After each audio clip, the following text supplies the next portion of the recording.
claiming voter fraud. I mean, Rudy's making a fool out of himself, basically. So that's kind of funny to see. I mean, it's sad because back when 9/11 happened and Rudy Giuliani was the mayor of New York, people called him America's mayor because, you know, he was trying to handle the situation best he could. But now he looks like a complete buffoon, being the Trump cheerleader to try to steal the election. They claim that Biden stole it, but no, people voted for Biden. He didn't have to steal it if people vote for you. 78 million people voted for Biden. Now, in turn, 73 million voted for Trump. But if my math is correct, I think 78 million is more than 73 million. So maybe it's just me, but I think 78 million means that Biden won the popular vote. And he has more states, more electoral college votes in his favor as well. So therefore, Biden won the election fair and square. It's not voter fraud. Mail-in votes don't mean it's fraud. It just means people decided not to actually show up at the building to cast a ballot. They done the same thing at home. There's a lot of ridiculous nonsense that's being claimed by sore losers like the president and his supporters. But, you know, if we go back 4 years, they were on the other side of it, and they said a lot of the opposite of what they're saying right now. So that's how you can pretty much tell that these guys are just sore losers. You know, there's no widespread voter fraud. But we will move on to something else after we come back. Don't go away.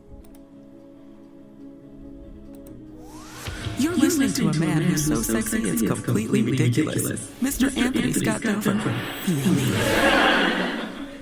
All right, now, before we move on, I just want to say, because I'm just trying to clarify this whole election thing before I move on, talk about other stuff.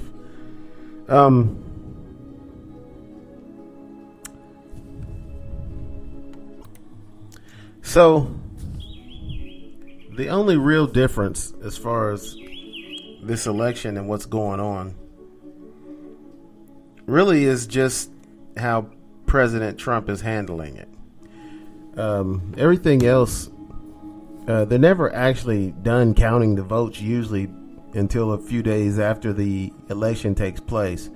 It just so happens this year, because of all the mail-in votes, they put an emphasis on how long it would take, because President Trump was complaining that we might not know who won for several days or several weeks, no, stop it. It only took them probably 3 days longer than it usually takes. It takes them 3 days to count. Took them probably 6 days to count the votes this time. But we knew who the winner was before that, because there weren't enough votes left to be counted. They had like 98 to 99% of the votes counted, and Biden had such a lead in some states that there wasn't enough votes left for Trump to win. So they knew that Biden was going to win those states. For some reason, it seemed to take North Carolina longer than everyone else. I don't know why. No one ever said anything about it, but no one ever said anything about it because that state was going to go to Trump. So even though North Carolina seemed to take longer than everybody, that state was going to go to Trump, so no one cared, really. Trump didn't raise a fuss about that one. It's just the states that he was losing that, yeah, he couldn't get past. But anyway, yes, Donald Trump is trying to steal the election. I don't think it's going to work. But that's not going to stop him from trying. And on January 20th is when Joe Biden is supposed to be sworn in. And after noon, literally afternoon, President Trump will not be president anymore. Joe Biden will technically be president on January 20th at 12:01 p.m. And so at that point, he can do whatever he needs to do as president. President Trump doesn't have to concede. That's what I was saying before. That was a courtesy. Other presidents did that. You don't have to do that. It's not a law that you have to concede. I mean, he can not concede for the rest of his life if he wants to. Joe Biden will still be president. It doesn't matter if he concedes or not. So some people are thinking, oh, he's not conceding. So that's because he's a jackass. He's a jackass of a man. That's who he is as a human being, a jackass. So he's not going to concede. He'll go on doing what he does, So, anyway, moving on. Let's talk about sports a little bit. Because there are sports going on in the middle of the COVID pandemic, which I'm happy about. Even though it's a little strange. Because take, for instance, first, before I get to the college football, is what I was about to bring up. And professional football, the NFL.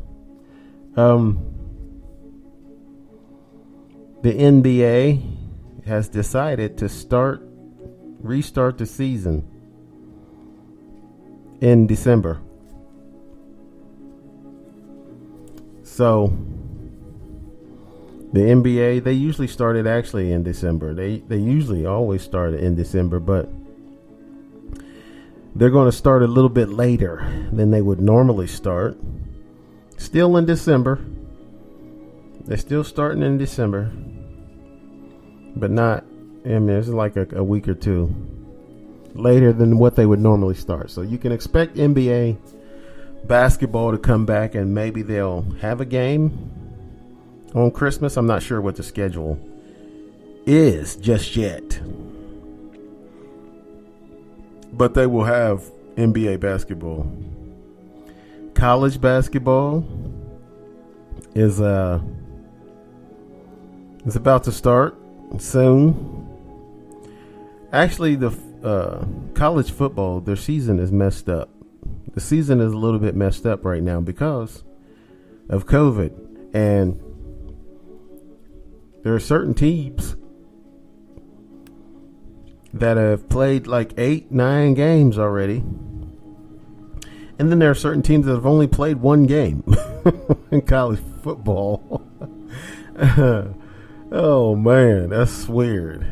But that's because the ACC started, and a lot of college football conferences, they started on the regular schedule. Like they started back in September. It's when college football and the NFL usually starts in September. They're only like a week or two apart of starting. But there's 16 games in the NFL season. There's usually 12 games in a college season. Anybody doesn't know that? But the ACC started, I do believe, on their regular schedule. So they're already 8 games or 9 games in. And the Big Ten started late. So they are 4 games or 5 games in. But some games were canceled. Like Wisconsin had 2 games canceled. So they've only played 2 games or maybe 3. And Ohio State just had a game canceled last week against Maryland. So they lost the game. They only had an 8-game schedule this season because the Big Ten started late. They just decided to play late. I think the ACC and the SEC. The SEC started after the ACC, so the ACC had several games already played. The SEC started playing, and then the Big Ten started playing, and then the Pac-10 was even later than the Big Ten. So everybody's played a wide range of games. Like some teams only have played 1 or 2 games, and some teams have played 9 games. So I don't know how they're going to figure out, what teams should be in the playoffs this season. Because if one team by the end of the season has played 7 games and they're 7-0, and then the other team has played 12 games and they're 11-1, which team should go to the playoffs? If you're 11-1 versus a team that's 7-0, that's funny. That's going to be tricky trying to figure it out. Or will the team that's only played 7 games, will they even get considered for the college playoffs? Because they've only played 7 games. We'll have to see. I'm not sure about that. I think it was a huge mistake on the Big Ten's part. Their president, and I've said this before, I don't remember the guy's name. So the president of the Big Ten Athletics, or maybe he's just the president of the Big Ten, period. Not just over athletics, but everything. But in any case,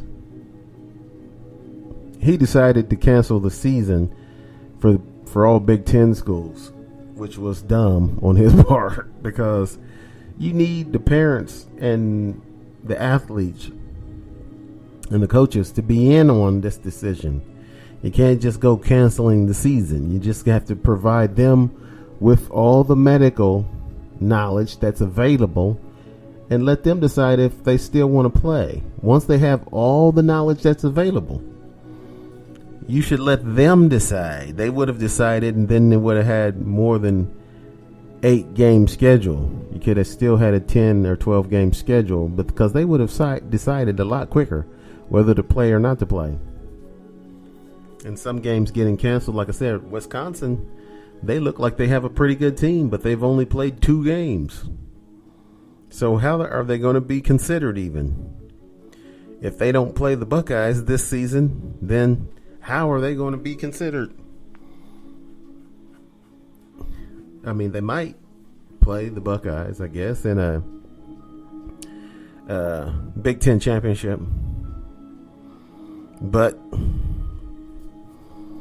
if they've only played 6 games until they get to the Big Ten championship, see, that's why it's tricky. It's tricky because some teams have played, like I said, 12 games, and some looks like Wisconsin will only have played 6. And even if they make it to the Big Ten championship, which looks like they probably will, they would have only played 6 games, and then in that Big Ten championship, they would have only played 7 games. So, what do you do? So anyway, we'll see how that plays out. Today, actually, I was watching. Before I get off of college football, I just want to make a few comments about the Buckeyes, because that's the team that I like. I'm going to admit that I am a fan of the Buckeyes. Their defense is It's terrible. It's